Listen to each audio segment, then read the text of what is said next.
ये एक सवाल उठता है कि मोक्ष क्या है? मोक्ष को देखो एक वीडियो में समझाना तो इट इज़ नॉट पॉसिबल कि एक वीडियो में मैं आपको सारा मोक्ष का कॉन्सेप्ट बता दूं, ऐसा तो पॉसिबल हो ही नहीं सकता। जैसे ऑब्वियसली लोग कहते हैं जन्मों जन्म का प्रोसेस है, मैं ये नहीं कहूँगा जन्मों जन्म तक आप यूट्यूब वीडियोस देखते रहो। तो खैर मोक्ष क्या है इसे समझने का प्रयास करते हैं। थोड़ी बहुत बातों से शुरू करते हैं, जैसे जैसे आगे बढ़ेगी बात में से बात निकलेगी और बात निकलेगी तो दूर तक जाएगी। तो खैर मेरी आदतों से अभी तक बहुत लोग वाकिफ़ हो चुके होंगे कि बातें करते करते मैं कहीं का कहीं निकल जाता हूँ। तो अगर ऐसा होता है तो मुझे क्षमा कीजिएगा, लेकिन कैसे भी करके अपनी बातों को पूरा करते हैं। तो खैर शुरू करते हैं। मोक्ष को समझने से पहले आपको समझना पड़ेगा कि किस चीज़ से मोक्ष चाहिए। मोक्ष का मतलब होता है, वैसे तो वर्डली मीनिंग उसका होता है मुक्ति। मुक्ति तो चाहिए, लेकिन किस चीज़ से मुक्ति चाहिए? यानी कि कोई ना कोई बंधन तो होगा जिससे मुक्ति चाहिए। तो वो बंधन क्या है उसे समझेंगे, उसी के अकॉर्डिंग हम मोक्ष तक पहुंच सकेंगे। अब क्या ये बंधन रियल हैं या नहीं भी हैं, या फिर ये क्या है, मतलब आखिर किस चीज़ से मुक्ति? लोग कहते हैं मुझे संसार से मुक्ति चाहिए, संसार से मोक्ष चाहिए। तो ये है क्या? मतलब सारी ये बातें हम लोग सुन तो लेते हैं कि अच्छा मृत्यु के बाद मोक्ष होता है, लेकिन एक्चुअल फैक्ट्स क्या हैं, वो तत्व क्या है, वो चीज़ क्लियर नहीं हो पाती, वो बात में क्लैरिटी नहीं आ पाती। तो आज उसी विषय पे बात करते हैं। संसार का मतलब होता है एक चक्र, एक लूप। इस लूप से किसी भी प्रकार से बाहर नहीं निकला जा सकता। ये एक एनर्जी का लूप है, ये एग्जिस्टेंस है। एग्जिस्टेंस ऐसा समझिए कि जो ऊर्जा है वो कभी ख़त्म नहीं होती। ये बात साइंस की तरफ से हमें सबको क्लियर है। जैसे पानी हुआ, उसने अपना फॉर्म चेंज किया और वो भाप बन गई, और भाप ने अपना फॉर्म चेंज किया, वो बादल बन गया, एंड देन फिर पानी, और then so on the cycle goes on. तो इसी प्रकार के साइकिल्स जो हैं, इन्हीं से मिलके एक बड़ा साइकिल बना है जिसे हम संसार कहते हैं। तो अभी क्या होता है, ये जो लूप है हमारा, इस लूप से हम कभी बाहर नहीं निकल पाते। जैसे एक थ्योरी है बहुत famous, apple in a box. तो साइंटिस्ट ऐसा मानते हैं कि एक एप्पल है, अगर उसे एक बॉक्स के अंदर बंद कर दिया जाए तो वो अपनी फॉर्म्स चेंज करेगा ओवर द टाइम, कि वो सड़ेगा, फिर वो बैक्टीरिया जर्म्स में कन्वर्ट होगा एंड ऑल दैट, दूसरी फॉर्म लेगा, तीसरी फॉर्म लेगा। ऐसे जितनी भी फॉर्म इस पूरे एग्जिस्टेंस में एग्जिस्ट करती हैं, वो एक एक करके सारी फॉर्म्स लेगा, और जब अनंत समय बाद उसको दोबारा खोला जाएगा बॉक्स को। फिक्शनल थ्योरी है ऑब्वियसली टू अंडरस्टैंड। जैसे कि हम लोग जानते हैं कि एनर्जी अपना फॉर्म चेंज करती रहती है, लेकिन वो कभी ख़त्म नहीं होती। तो अब अगर एनर्जी कंटिन्यू अपना फॉर्म चेंज करती रहेगी, तो इट मीन्स वो एक एक करके जो संसार में जितने फॉर्म हैं वो ले लेगी वही एनर्जी।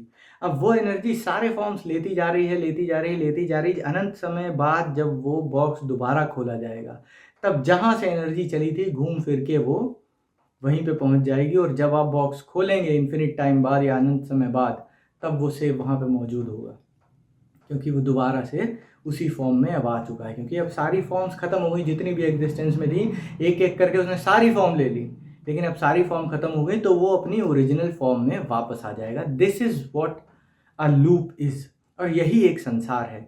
तो इस लूप में जब हर एनर्जी फंसी हुई है, तो हम भी फंसे हुए हैं। और हर एनर्जी भी कहना गलत होगा, क्योंकि एनर्जी सिर्फ फॉर्म बदलती है। तो कोई इंसान, कोई पत्थर, कोई जानवर, कोई पक्षी, ये सिर्फ एनर्जी के अलग अलग फॉर्म्स हैं।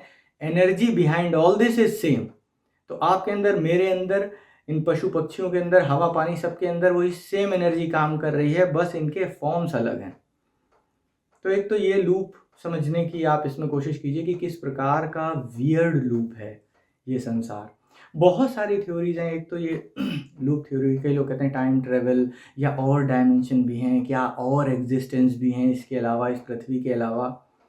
जैसे हिंदू पुराणों में अगर आप पढ़ेंगे तो एक पुरानी कहानी है जिसमें कि रेवती एक राजा की पुत्री थी, सतयुग के राजा थे, और काकुम्दी नाम था उनका। तो उनकी बेटी थी रेवती। उन्हें अपनी बेटी के लिए कोई सुयोग्य वर नहीं मिल रहा था सतयुग में। तो उन्होंने दूसरे लोक में ट्रेवल किया, ब्रह्मा जी के लोक में, या कहें तो इस डायमेंशन से दूसरी डायमेंशन में गए। अब साइंस से रिलेट करके देखते हैं। जैसे आइंस्टीन ने आज की डेट में नहीं, जब आइंस्टीन थे तब उन्होंने बताया कि जो टाइम हमारे यहाँ है और जो टाइम स्पेस में होता है वो अलग होता है। टाइम ब्लैक होल के पास अलग होता है। तो अगर हम जैसे एक रॉकेट पे एक घड़ी लगा देंगे और एक घड़ी पृथ्वी पे रखेंगे, दोनों का टाइम मैच करेंगे और रॉकेट को स्पेस में भेज देंगे, जब रॉकेट लौट के आएगा तो दोनों के टाइम में डिफरेंस होगा, क्योंकि स्पेस में टाइम की स्पीड अलग है और हमारे यहाँ टाइम की स्पीड अलग है। तो जब हमारी ही डायमेंशन में एक जगह से दूसरी जगह का टाइम डिफरेंस आ जाता है, तो आप दूसरी डायमेंशन में तो अब इमेजिन ही कर लीजिए कितना ज़्यादा डिफरेंस होगा टाइम का। अपनी ही डायमेंशन से हम अभी, डायमेंशन तो बहुत बड़ी बात बोल रहा हूँ मैं, अपने क्या बोला जाए तो जो आसपास का एरिया है, मुश्किल से 9 ग्रह या 8 ग्रह जिन्हें हम माने, उन पे भी हम नहीं जा पाए अभी, तो डायमेंशन के पार जाना तो बहुत ही ज़्यादा मतलब हाइपोथेटिकल हो जाएगा। खैर एनीवेज, जो पुराणों के हिसाब से बात कही गई है उसमें ये कि वो काकुंदी जो राजा थे वो दूसरी डायमेंशन में उन्होंने ट्रेवल किया। आगे इसके बारे में और भी बात करेंगे कि क्या ये कोरी गप थी, क्या ऐसा जब हम अब आज मंगल और चांद पे पहुंचना हमें भारी पड़ रहा है, दोबारा यूएस नहीं जा पा रहा है चांद पे, और बातें हो रही हैं कॉलोनी बनेगी मंगल पे ये और वो, लेकिन अभी तक कुछ भी कॉन्क्रीट हम उस सिलसिले में कर नहीं पाए हैं। तो खैर कंस्पिरेसी थ्योरीज भी बहुत हैं उसके बारे में कि शायद ऐसा हो वैसा हो, alien presence and all that, who knows what is the truth behind all this. But anyways, तो काकुंदी की जो बेटी थी उसकी शादी कराने के लिए वो ब्रह्मा जी के पास गए। ब्रह्मा जी ने थोड़ा समय लग गया ब्रह्मा जी को उनसे मिलने के लिए। तो जब आए ब्रह्मा जी उनसे मिलने तो उन्होंने कहा कि हाँ बताइए भाई क्या है। तो उन्होंने बताया कि मेरी बेटी के लिए कोई अच्छा वर नहीं मिल रहा है, तो आप बता दीजिए, गाइड कर दीजिए, तो मैं उसी लड़के से अपनी बेटी की शादी कर देता हूँ। तो ब्रह्मा जी हंसने लगे। उन्होंने कहा कि अरे जितनी देर से आप यहाँ वेट कर रहे थे, इतनी देर में जब आप लौट के जाएंगे तो जिस अर्थ से आप आए हैं वहाँ का टाइम जो है कुछ और ही हो चुका होगा अभी तक, तो क्योंकि आपके यहाँ और हमारे यहाँ का टाइम डिफरेंस अलग है, वहाँ तो कोई और ही युग चल रहा होगा। तो उनका अब क्या करें। उनका खैर आप परेशान मत होइए, आप इस टाइम जब तक आप पहुँचेंगे, मेरी कैलकुलेशंस के हिसाब से ब्रह्मा जी ऑब्वियसली उनके पास तो एडवांस टेक्नोलॉजी होगी। तो उन्होंने बताया कि मेरी कैलकुलेशंस के हिसाब से जब आप वापस पहुँचेंगे तो वहाँ पे द्वापर युग चल रहा होगा और कृष्ण के बड़े भाई बलराम बहुत ही एक अच्छा लड़का है, बहुत ही सुयोग्य वर रहेगा आपकी लड़की के लिए। आप जाएं और अपनी लड़की का विवाह आप उनसे कर सकते हैं। तो वो लौट के आते हैं और फिर जो बलराम जी का विवाह हुआ था वो सतयुग की लड़की से हुआ था। तो टाइम ट्रेवल और एक डायमेंशन से दूसरी डायमेंशन में ट्रेवल करने की घटनाएं हमारे यहाँ ऑलरेडी हैं। अब अगर ऐसा पहले होता था तो ऐसा आज की डेट में क्यों नहीं होता? क्यों ऐसा नहीं होता कि कोई पास्ट से बंदा हमें आए और हमें बता जाए इतनी बड़ी बड़ी घटनाएं हुई हैं, वर्ल्ड ट्रेड सेंटर हो गया और वर्ल्ड वॉर हो गया, तो कोई ऐसा क्यों कभी ऐसा कोई इंसिडेंट सामने नहीं आया? या फिर ये कहें कि आपको नहीं पता है। एक इंसिडेंट मैं आपको बताता हूँ उसके। अब देखिए, मानने को तो किसी चीज़ को भी होक्स माना जा सकता है। खैर एनीवेज, एक आदमी हुआ वो बड़ा मिस्टीरियस फिगर हुआ, मालूम नहीं कौन था, कहाँ से आया था, कहाँ गायब हो गया, कुछ भी नहीं पता लगा। तो खैर उसका नाम था फल्कनेली। हो सकता कुछ लोगों को उसके बारे में पता भी हो। कहते हैं वो फ्रांस में रहता था। उसने 2 किताबें भी लिखी। उन किताबों का नाम था एक तो थी 2 किताबें थी कुछ, उनके फ्रेंच नेम थे, द मिस्ट्रीज ऑफ कैथीड्रल्स, एक तो थी द मिस्ट्रीज ऑफ कैथीड्रल्स और एक और थी द ड्वेलिंग्स ऑफ फिलोसोफर। ये 2 बुक्स उसने लिखी थी। 1926 के बाद ये पब्लिश हुई और खैर वो बंदा तब तक गायब हो चुका था। उसकी एक स्टूडेंट थी यूजीन कैलिस्टर, आई गेस उसका नाम था, मुझे इतना अच्छे से याद नहीं, लेकिन यही नाम था उसका। तो यूजीन कैलिस्टर के पास से ये 2 किताबें मिली जिन्हें बाद में पब्लिश किया गया। शायद 1922 में बुक्स मिली थी, 1926 में पब्लिश किया गया।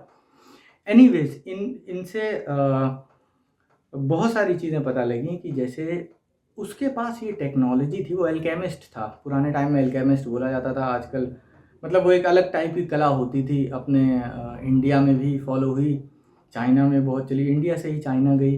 तो पारद विज्ञान या रस विज्ञान अपने यहाँ कहा जाता था कि जैसे पारे से सोना बना लेना और अलग अलग चीज़ों से अलग अलग मेटल्स बना लेना। एक मेटल को, वही मैंने जैसे कहा कि एनर्जी अपनी फॉर्म चेंज करती है। तो अगर कोई ऐसी टेक्नोलॉजी आज हमारे हाथ लग जाए कि जिससे हमें ये पता लग जाए कि एक मेटल से दूसरे मेटल में कैसे कन्वर्ट किया जाए, तो आप ये समझ लो लोहे और सोने के रेट एक हो जाएंगे कि आप लोहे से भी सोना बना सकोगे, क्योंकि एनर्जी सिर्फ फॉर्म चेंज करती है। And if you know how to skip the just the time period, कि आपको मालूम हो कि आप यहाँ से वहाँ तक इतने टाइम में पहुँचेंगे और वो टाइम आप स्किप कर दो, तो इसकी और इसकी स्टेट में कोई फ़र्क नहीं पड़ेगा। समझे आपकी मतलब, वो तो एक ही चीज़ हो गई फिर। तो कोई इंग्रेडिएंट नहीं लग रहा है, जस्ट एक मेटल दूसरे मेटल में कन्वर्ट हुआ जा रहा है। Probably there could be a secret ingredient, जैसे कि फल्कनेली के पास था, जिसे वो फिलोसफर्स स्टोन बोलता था। तो वो कुछ पाउडर था रेड कलर का, जिसे वो लेड में मिला दिया करता था और लेड से वो सोना बना लेता था। जो यूजिन कैलिस्टर, उसकी जो वो थी स्टूडेंट, उसके साथ उसने आई गेस 200 ग्राम लेड को सोने में कन्वर्ट करके दिखाया था। तो ये बाद में यूजिन कैलिस्टर से बात हुई, फल्कनेली तो किसी को मिला ही नहीं, पता ही नहीं लगा कौन था, कहाँ से आया था, क्या हुआ। एक और रहस्यमय चीज़ उसके जीवन में हुई। पारद विज्ञान और रस विज्ञान हमारे यहाँ तो लगभग खो चुका है। आज की डेट में कोई ऐसा नहीं है जिसे एक्चुअली पारे से सोना या फिर किसी और मेटल को दूसरे मेटल में विदाउट एनी हेल्प वो कन्वर्ट करना आता हो, कि सोना बना ले वो, ये और वो। अगर कोई लोग होंगे भी तो शायद वो सामने नहीं आते हैं, फॉर दी ऑब्वियस रीज़न कि जिसे आता होगा ऐसा करना, वो सामने ही क्यों आएगा। But any ways, life threat भी हो सकता है, कुछ भी हो सकता है। हो सकता है लोग छुप के ऐसा करते हो, ना सामने आते हो। और कुछ लोग यूट्यूब पे तो क्लेम भी करते हैं, लेकिन ऑब्वियसली वो फेक ही होंगे। तो एक इंसिडेंट हुआ जिसमें फल्कनेली ने एक हेलब्रूनर नाम के, आंद्रे हेलब्रूनर नाम के एक साइंटिस्ट थे, जिन्होंने सबसे पहले न्यूक्लियर एनर्जी पे काम किया, एटम बम जिसे कहते हैं। इन सब पे उन्होंने काम करना शुरू किया। तो उनका एक उस टाइम, एक मुझे नाम नहीं याद आ रहा, एक फ्रेंच जर्नलिस्ट था, स्पाई भी रहा, वो राइटर भी रहा। तो उससे फल्कनेली ने संपर्क किया। वो इनके साथ ही काम करता था, आंद्रे हेलब्रूनर के साथ काम करता था। तो उससे फल्कनेली ने संपर्क किया और उसे एक लेटर दिया। वो प्रॉपर लेटर बाद में मिला है, ये कोई हवा हवाई बातें नहीं है कि मैं कोई कहानी सुना रहा हूँ। वो लेटर मिला, वो लेटर आई गेस आज भी होगा उनके म्यूजियम में। तो वो letter, but it is proved कि दे हैव द लेटर। तो फिर वो लेटर उन्होंने दिया, जिसमें उसने लिखा था कि आज से पहले भी बहुत सारी सिविलाइजेशंस हुई हैं जिन्होंने एटम बम के ऊपर प्रयोग किए हैं, और ये उनका लास्ट स्टेप होता है। उसके बाद पूरी सिविलाइजेशन इसी एटॉमिक रिसर्च के बाद तबाह हो जाती है, किसी ना किसी कारण से। मल्टीपल टाइम्स ऐसा हो चुका है। तो ये बेवकूफ़ी ना करें कि एटम पे आप जो रिसर्च कर रहे हैं, इस रिसर्च को अभी बंद कर दें और इसे आगे ना बढ़ाया जाए। तो खैर ऑब्वियसली उसकी बात पे गौर नहीं किया गया। ये आई गेस बात थी 1935 की, जब उनको ये 1935-36 की, जब उनको ये लेटर मिला। उसके बाद वर्ल्ड वॉर हुआ, एटम बम तो बना ही बना, ओपनहाइमर ने बनाया, और बम ब्लास्ट हुआ, बहुत लोग मरे, तबाही हुई। फिर उसके बाद मतलब ये चीज़ें अभी तक जो मैंने आपको बताई, इनको मैंने खुद रिसर्च किया इंटरनेट पे और मुझे मिली भी कि हाँ ऐसा है वाकई में। अब इससे एक लेवल आगे जाके मैं आपको बात बताता हूँ। हालांकि ये मैंने इंटरनेट पे सर्च किया और मुझे इससे रिलेटेड कोई डॉक्यूमेंट नहीं मिला, बट जिस आदमी से मैंने ये बात सुनी, वो मतलब नाम बताऊंगा तो आप ही कहोगे हाँ भाई ये तो बहुत क्रेडिबल सोर्स है। ओशो की मैंने एक ऑडियो सुनी जिसमें ओशो बता रहे थे फल्कनेली के बारे में, जिसमें उन्होंने एक और मतलब आगे बढ़ के एक बात बताई कि ओपनहाइमर को भी, जिनके ऊपर मूवी भी आ चुकी है, और भागवत गीता का कोट, वो सब बहुत फेमस चीज़ हुई कि बॉम्ब ब्लास्ट के बाद उन्हें भागवत गीता का वो कोट याद आया। तो ओपनहाइमर को एटॉमिक रिसर्च से पहले भी एक लेटर मिला जिसमें फल्कनी के सिग्नेचर थे, और उसमें उसने मना किया कि ऐसा मत करो, ये रिसर्च अभी बंद कर दो। बट अगेन फिर वो नहीं बात मानी गई और फिर हिरोशिमा नागासाकी हो गया। उसके बाद फिर फल्कनेली ने उन्हें लेटर दिया, और साथ ही साथ उन 12 लोगों को जो कि एटॉमिक रिसर्च में इन्वॉल्व थे, उन सबको फल्कनेली के लेटर गए। बाकी किसी ने क्या किया क्या नहीं किया इसका कुछ पता नहीं लगा। लेकिन ओपनहाइमर ने कहते हैं इसी इंसिडेंट के बाद ये कहते हुए कि दिस इज़ नॉट राइट, और उन्होंने रिज़ाइन कर दिया कि ये चीज़ सही नहीं है और ये रिसर्च बंद हो जानी चाहिए। रिसर्च तो बंद नहीं हुई, ऑब्वियसली एटॉमिक रिसर्च आज भी जारी हैं, हम और सूक्ष्म लेवल पे पहुंच गए हैं, but this could be creative और destructive, the time will tell. ये तो समय ही बताएगा कि हम लोग एक तरक्की की तरफ जा रहे हैं या अपने डिस्ट्रक्शन की तरफ जा रहे हैं। तो खैर, अगर वो इंसान रियल था, एक सीन और हुआ, खैर उसका इससे वो नहीं, फल्कनेली ने जिस हेल्ब्रूनर से जिससे बात की थी, कुछ ही समय बाद हेल्ब्रूनर का मर्डर भी हो गया था, और कुछ समय के लिए इस बात पे मतलब वो भी हो गया था कि एटॉमिक रिसर्च रुकी थी, लेकिन ऑब्वियसली साइंटिस्ट तो बहुत हैं और रिसर्च फिर से शुरू हो गई, जारी रही, उनके मरने से कोई वो नहीं हुआ, कोई नहीं रोक पाया। तो बहुत अजीब अजीब घटनाएं हुई। खैर, अगर ये बंदा 1% भी ये इंसिडेंट ट्रू है, तो इट मीन्स ही न्यू कि वो इतनी पुरानी साइंस कैसे, पारद विज्ञान, रस विज्ञान इंडिया में चलता है, और हमारी बहुत एंशिएंट सिविलाइजेशन रही जो इन चीज़ों में महारत हासिल की हुई थी। हमारी तो मतलब ultimate one of the oldest civilization, या कहा जाए तो oldest civilization in the world है। तो उसे ये सब कैसे पता था? वो ये कैसे इतने कॉन्फिडेंस के साथ क्लेम कर पा रहा था कि एटॉमिक रिसर्च के कारण इतनी सारी सिविलाइजेशंस नष्ट हो चुकी हैं, ख़त्म हो चुकी हैं? ऐसा क्यों? इसका मतलब he may have alive since then, क्योंकि जैसे कि हाँ, एक और बात मैं आपको बताता हूँ कि उसने, लोग कहते हैं कि वो एल्केमिस्ट था, तो उसने, जो मैंने बताया कि वो जो फिलोसोफर स्टोन जो उसने डिस्कवर किया था, कहते हैं वो इमॉर्टैलिटी भी प्रदान करता था इंसान को, कि और हो सकता है कि ये इमॉर्टल रहा हो फल्केनेली, कि उतने समय से आज तक जिंदा हो।